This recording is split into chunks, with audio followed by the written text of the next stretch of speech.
ভাত দাও। হ্যাঁ হ্যাঁ, লাগাচ্ছি লাগাচ্ছি বাবু। খুব জলদি করো, বাস ধরতে হবে, আমাদের সময় নাই। একদম জলদি করে দিচ্ছি বাবু, একদম জলদি করে দিচ্ছি। হ্যাঁ হ্যাঁ, দাও দাও বাবু, ডালটা ভাতের সঙ্গে দিয়ে দিব? দাও, তাই দাও। বাবু, সবজিটা তবে ধারে দিয়ে দিচ্ছি। ধারে? আচ্ছা দাও। আর শোনো, মাছ আছে তো মাছ দাও, আর একটা করে আমলেট করে দাও। আচ্ছা বাবু, বলতেছিলাম বাটিগুলো ধোয়া নাই তো, মাছটা তবে ধারে দিয়ে দিচ্ছি। আমার যাইয়ে ই কেমন দোকান গো, সব ধারে দিছে যে। তুমি কিছু বলছো মা জননী? না না, বাবু, তাহলে মাছটা ধারে দিচ্ছি।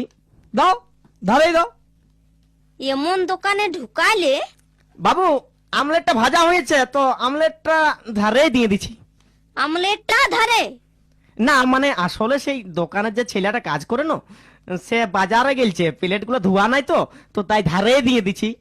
দাও দাও দাও, ধারেই দাও, ধারেই দাও।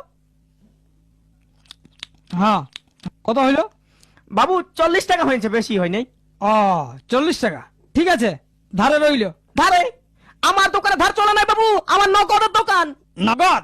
সালা, ডাল দিলি ধারে, তরকারি দিলি ধারে, মাছ দিলি ধারে, আমলেট দিলি ধারে, আর পয়সাটা বেলি নগদ। ওগুলা যখন ধার হয়েছে তখন এটাও ধারেই থাকবে।